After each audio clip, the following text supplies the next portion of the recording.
So nobody is really making new loads or even a lot of old loads for it. You probably could go search store shelves now for the next 6 months and not find a box anywhere. Pretty much have to be a hand loader, I think, to make this work for you.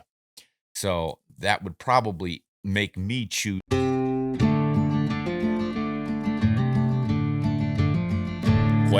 Questions, we get questions. Hi, everyone. Ron Spomer at RSO Podcasts or Ron Spomer Podcasts or Ron Spomer Outdoors Podcasts.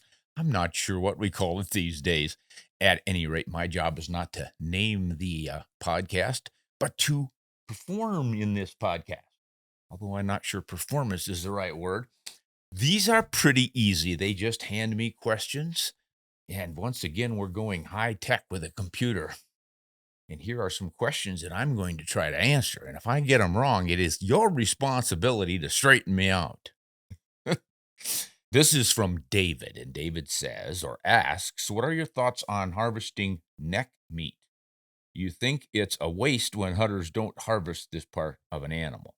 Well, good question, David. I wouldn't use the term harvest. To me, that's vegetable. But I know a lot of guys these days are saying harvest for taking deer because we are utilizing a natural resource the same as vegetables. It's just that with animals, we've usually said we butcher them or we kill them or we hunt them, but put them up for the winter. But it's still a good question about neck meat because a lot of people don't like to mess around with the neck meat for some reason. And I think I know the reason. I mean, I was the same way when I was a young man. It's just kind of bothersome to get that neck meat off because there are so many protuberances off of the vertebrae in the neck. And there's a lot of cartilage sort of tissue in it, especially on a buck. A buck deer will just really swell his neck in the fall. That's because of testosterone level increased and then all the exercise you're getting, rubbing antlers against trees and stuff. And then, of course, fighting one another. So they have really strong neck muscle and a lot of it.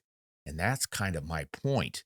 There's a lot of meat on the neck of a buck deer or an elk or moose or anything. So do you utilize it? I certainly do. And the way I do it is to generally grind it for burger and or sausage. That way you don't have to worry about the little cartilageous things in there. You just get your knife in and just start working your way around those bones. It really, with a little experience, is not that difficult. I don't mind going after the neck meat at all anymore. Although on female deer, pretty minimal. But I still go for it because there's a lot of good meat there and it grinds up just beautifully. And especially those two long muscles here on either side of the trachea. Those are, oh gosh, they're about yay long and just good meat all the way through. So make sure you catch those too. Good question, David. Now, Paul asks, do you have any experience with shooting rifle barrels that have been, cryogenetically frozen? I've been told that that will increase the longevity of the barrel as well as increase accuracy. What are my thoughts? Or what are your thoughts? He asked me.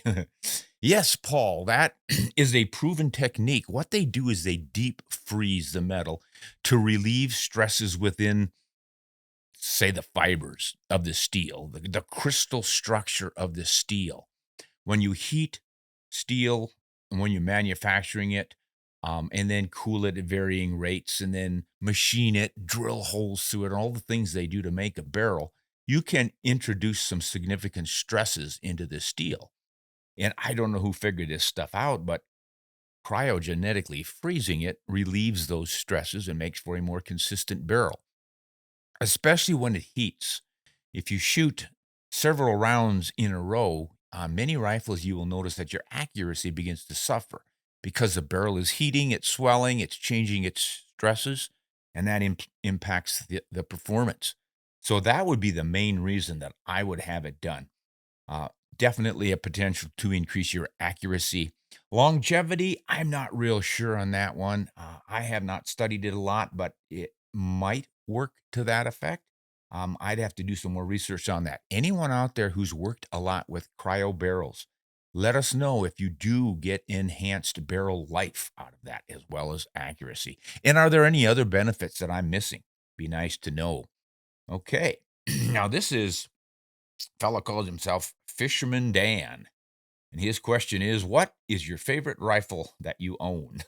I've been asked that before, and I think I may have even addressed it on some of these Q&As. And the answer still is I don't have a favorite. It's like asking somebody with several children, who's your favorite? Even if they have one, they're not going to admit it.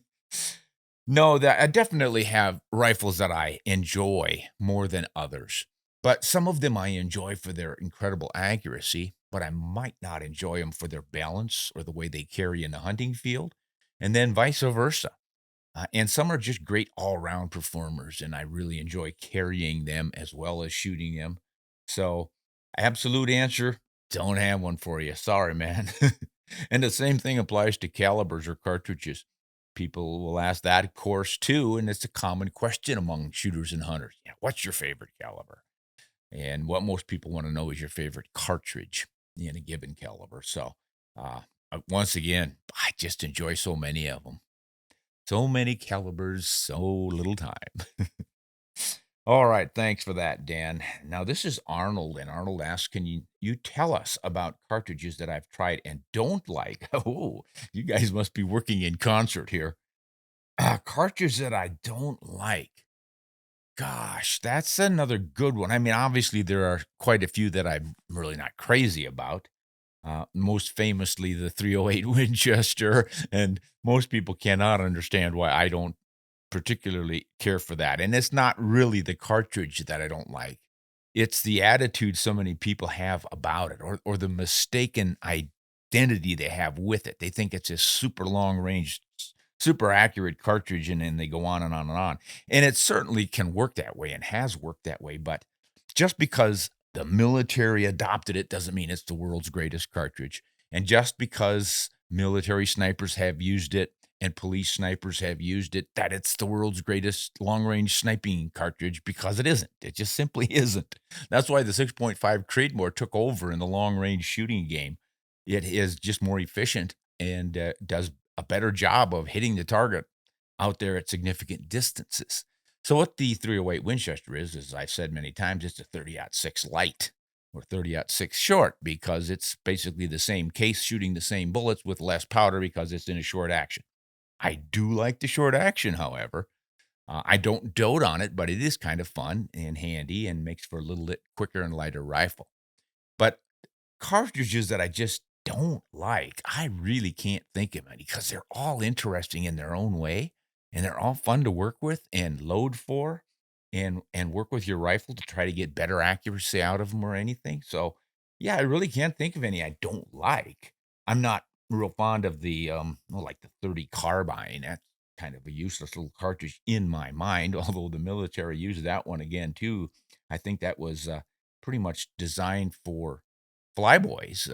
Pilots would carry that because it was a quick, light little rifle, and I think it was used with some patrols too. They would give one man in a patrol that little carbine for quick work, especially in urban environments when they're clearing out buildings and whatnot. But I'm not really sure on that one. I'm not a military man, so any of you out there who are can really fill us in on why that 30 carbine was ever made. It would be kind of fun to know. Sort of like a glorified pistol cartridge in a rifle, I think. Okay, Lindsay. Lindsay asks, which cartridge do you prefer for hunting and why? Oh, good. Got me a couple of choices here. 243 WSSM or the 6.5 by 300 Weatherby. This one is a little easy and a little difficult to answer, because I have used the 243 WSSM for hunting, but I have not used the 6.5 300 Weatherby. So I'm going to have to go off of what I know about its performance potential. Now, the 243 WSSM was sort of an aborted attempt to make an efficient little fast 243 in a really short action. So the idea was, if you liked a short action because it was lighter and handier and all the rest of it, why don't we shorten it even more? So they made these fat, short cartridges called the Winchester Super Short Magnums. And the 243 version shoots almost identical velocities as the 243 Winchester in the smaller case. So if you like small and fat, there you go. I never saw a huge advantage in having it. To me, a short action rifle in 243 is plenty short and light and handy enough, but I could see someone who really wants to optimize the lightest, shortest possible rifle and still maintain that sweet performance that we get from the 243. Not a bad option. And I did use one to take a Dall sheep in Alaska on a hunt, and it performed just fine. I took that ram. I think the first shot was around 350 yards. Hit him right behind the shoulder or right on the shoulder. I can't remember, but he didn't show any response to it. To which most people would say, well, yeah, because it's too light of a bullet and too small of a caliber out there at 350 yards, you dummy. Why did you do that? But I can counter with my buddy who was with me shooting at another ram. We sort of shot 1-2. He shot first, and then I shot. His ram didn't act like it got hit either, and he was using a 140 grain bullet out of a 270 WSM. Significantly heavier bullet, going a little bit faster, hitting a lot harder. Same reaction. Both sheep just took off like they were missed. And then we shot again and again and finished them off. I think we each shot 4 times, and we ended up hitting him 3 times each. And the only time really showed any indication was on the 3rd and 4th shots or something. It's we talked about it on another podcast. You might want to look it up. It's a podcast I do with my friend Scott Grange, and he told the story. Well, we both sort of told the story. We helped each other out, but we were remembering the good old days. But yeah, it was pretty amazing what those 2 cartridges did, and they were pretty similar in response. The sheep responded to those hits the same way, which was not like they'd been hit with anything, but boy, it sure did them in. So yeah, the 243 will do what a 243 Winchester will do, or a 6 millimeter Remington, or any of the 24s. Nowadays, it's the 6 millimeter Creedmoor, which is pretty much matching up with the 243 Winchester, a little bit faster perhaps. So I think they're great light recoiling cartridges, all of them. So it just mostly depends on what rifle you want. Although, see, the 243 WSSM, I don't think is really viable anymore because almost no one chambers for it. So nobody is really making new loads or even a lot of old loads for it. You probably could go search store shelves now for the next 6 months and not find a box anywhere. Pretty much have to be a hand loader, I think, to make this work for you. So that would probably make me choose the 243 Winchester or even the 6 millimeter Creedmoor over the WSSM. So we talked about the 243 WSSM. Now I'm supposed to compare it against the 6.5 300 Weatherby. Whew. This is really significantly different because that 6.5 300 Weatherby is an incredibly huge overbore cartridge. When they say overbore cartridge, they mean that you're throwing a lot of powder behind a narrow bullet down a narrow bore. And the result of that is inefficiency as far as internal ballistics are concerned. You burn a lot of powder and you really heat up your barrel to get a little more velocity out of any particular bullet. But if you want to go with maximum velocity, that's what you have to do. So the 6.5 by 300 Weatherby is the fastest 6.5 you're going to find anywhere. And you remember the 264 Winchester Magnum and how it had a reputation for burning out barrels because it was so fast and so narrow in the bore and all the rest of it. Well, this is an updated version of that. This is an even larger powder supply. So you are going to get superior range out of this. I mean, you're going to have flat shooting reach like you don't see in virtually every other cartridge out there. This very well may be the top 3 flattest shooting cartridges in the world, depending on what bullet you use. So you've got a larger bullet than the 243. That's a 24 caliber. This is a 26 caliber. And you usually shoot a 140 grain bullet in it up to 156. There may have some 160s. Who knows what they've all got these days. They're always coming up with new bullets. So it gives you potential for putting more energy on your target. And a lot of people like that. And of course, a bigger, heavier bullet, you're probably going to do more damage internally. So there's some advantages there. The disadvantages, this is a full-length cartridge, 300 Weatherby. I believe it's a Magnum length cartridge, 3.6 inches long. That's end to end with the bullet on it. So that's a big, long cartridge, and it's pretty fat. It's going to be pretty pricey to maintain. You're not going to find a lot of ammunition from a lot of brands. Probably the only one out there is Weatherby. So unless you're a hand loader, then it's a little more reasonable, but still you're burning a lot of powder and you're going to wear that barrel out fairly quickly. Now, if you strictly want to use it for long range game hunting, you can probably hunt for the rest of your life and not burn up that barrel if you don't spend a lot of time shooting targets, just one or two shots on a hunt every year. And that's going to last you plenty long. And you're certainly going to have the reach and the punch to take your game with it. But it's in a whole nother league from that 243 WSSM. And I have yet to hunt with it, but I know a lot of folks who are pretty excited about it. And if I were, say, in my 20s right now, I would probably get one because when I was in my 20s, I was all about velocity. All right, good question, Lindsay. I hope I came up with a few answers for you on it. This is from Lars, and Lars asks, do you use soft points in any of your ammo? Well, surely do. Lars, soft point is just sort of a general term that used to identify an exposed lead tip on a bullet. Back in the mid 20th century, well, let's even go farther back than that. Okay, let's go back to the invention of smokeless powder. Prior to that, we were all just shooting pretty much lead bullets. You would make the bullet out of lead, and that would be it, which was fine until your velocities got up there around 1,800 feet per second or a little bit faster. And then you were going so fast and heating that bullet with friction to such a degree that you stripped it in the barrel and lost accuracy. You just could not grip that bullet properly, rifle it, spin it, and have consistent accuracy because you were stripping lead off the bullet as it went down the bore. And that's where the jacket came in. And they thought, well, let's stuff this lead inside of something that'll withstand that friction a little better. And they came up with copper and put a little zinc with it, 5% or so, to make what's called gilding metal. And that's a little more brittle, a little harder, and it can withstand that friction. So that was nice. And as a result, they had to decide how long to make that jacket in relation to how long the actual lead bullet was. So if you stretch that to the shank of the bullet, that's the part that's full diameter that's going to be touching the bore, well, then you end up with some of the lead in the nose sticking out. If it's a flat nose, sometimes there's very little showing. Depending on the ogive, the curve at the nose. If you have a good long ogive, quite a bit of curve to it, and stretch it way out there, then you can have a lot of exposed lead tip showing. Or you can stretch that jacket out further, follow the curve of the ogive with the gilding metal jacket, and just have a little bit of lead tip showing. So by the middle of the 20th century, most bullets were doing that. They had gotten sharper and sharper over the years to improve their ballistics coefficient, even though we didn't use that term back then. I'm sure it existed, but I don't ever remember hearing about it or reading about it until, probably into the 1980s or something. But we certainly had soft point bullets.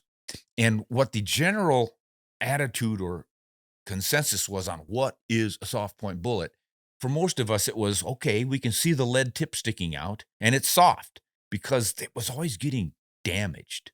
You could drop it and it would dent, or you'd put it in your magazine and shoot a few times in the recoil, bouncing the cartridges back and forth in that metal magazine box in your rifle would end up flattening that sharply tipped nose, and then you thought you had a damaged bullet. And we would also sign our licenses with them. That was a cool trick. Yeah, they just right when you shot a deer and you had to sign your tag, you just use the tip of your bullet. Soft points, that's what they were for. So now the point I think you're driving at is, are they any good today? Well, of course they are, just depending on the target and your objective when that bullet gets there and how fast it's going. With some of the new hypervelocity Magnum rounds and such, there's big problems because that soft point bullet expands too easily and you end up with too much expansion. You end up with a pancake sometimes if the bullet stays together, or you very easily will break the bullet into various pieces, especially if you hit bone, tears it up pretty badly. And then the upshot of that is you lose the potential to penetrate because you no longer have solid one-piece mass of bullet to continue its momentum. It's broken up into little pieces. So that's why people are shying away from the soft points. But if you're shooting a relatively slow round like a 30-30 or 45-70, soft points work beautifully. That's kind of what they were designed for or around. It was when we started throwing bullets over 3,000 feet per second And especially with the magnums going a lot faster than that, yeah, then you've got problems with that soft point. Now, these days, the lead tips have been largely replaced by the plastic tips, which a lot of people call ballistic tips, which is not an accurate term because that's like calling a tissue a Kleenex. Kleenex is the brand name, tissue is what it is. Ballistic tip is Nosler's brand name for their particular polymer tip bullet, and polymer tip bullet or plastic tip bullet is a generic term. So what does a plastic tip do? It prevents the lead soft point from being damaged in the magazine or when you drop it on something and you can't sign your license anymore. But the polymer tips really are a sales gimmick more than anything. They do maintain a sharper tip through the life of that cartridge before you fire it. And they do enhance its ballistic performance a little bit because the ballistics coefficient goes up with a long, sleek, sharp nose rather than a blunter one. But it doesn't amount to a heck of a lot. The bullet itself, though, performs roughly the same way, yeah, whether the nose is exposed or not. If the lead is the same, the gilding metal jacket is the same, but the lead tip has been changed to a polymer tip, it's still going to fracture, split up, pancake, et cetera, because of the soft point. So I think what you really need to determine is it just a soft point, or are you meaning that the entire construction of the bullet is fairly soft for easy expansion? So that means you probably got a pure lead core rather than a hardened lead core with some antimony mixed in and alloyed with the lead. That's how they harden lead core bullets. And you can do that in various degrees. They got all kinds of tricks. And you can also strengthen the jacket, make it thicker, make it more malleable, all copper instead of gilding metal, for instance. You can put a wall across it like the partition bullet or the Swift A-frame. You can leave the shank of the bullet all copper and make a hollow nose and put the lead in there. Or you can put the lead in the shank and leave the copper nose with a hollow in it to expand that way. There's just all sorts of options. So that is what sort of set people against soft point bullets. It's that we've got all these new variations that are designed to perform optimally under different circumstances and for different game. So I think you just need to understand how all of these bullets work, what they're designed to do, and at what velocities. And then you can choose whether to go with a soft bullet or a hard bullet, a controlled expansion bullet, or a fragmenting bullet, all those different options. If you want to look on Ron Spomer Outdoors YouTube channel, and I've got a video on there, I think it's titled Understanding Copper Bullets or something. But what I do in there is explain as many different bullet types as I could get my hands on. And that's both showing the bullet sliced in half to show the internals, and then a bullet that's been recovered from game to show how it can expand and or break up. Pretty educational and informative, so you might want to look for that. All right, great question, Lars. This is Cal30M1. Cal30M1 asks, have you ever had to restart filming because you knocked down a row of cartridges? That's a good one. He's watched some of my Ron Spomer Outdoors videos. I often will line cartridges up and then explain how one relates to the other and what they do or don't do. And they're all on this table in front of me on a board. And if I jiggle the table, they might fall over. And he wonders if they've ever, yes. The answer, Cal, is absolutely that has happened, along with many other things like we just had here with the UPS showing up and the dogs attacking the poor guy. Things get knocked around here. Filming is not necessarily easy. Sometimes it will hail and or rain so loudly on the roof that we have to stop for a while.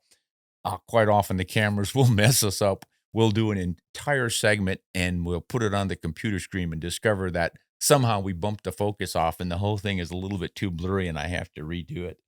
Yeah, it's amazing. Sometimes we forget to turn the sound on. Okay, I'm going. Yeah, it's quite an amateur production hour around here. You're talking about an old gun writer and his wife trying to become videographers. But that's a fun question.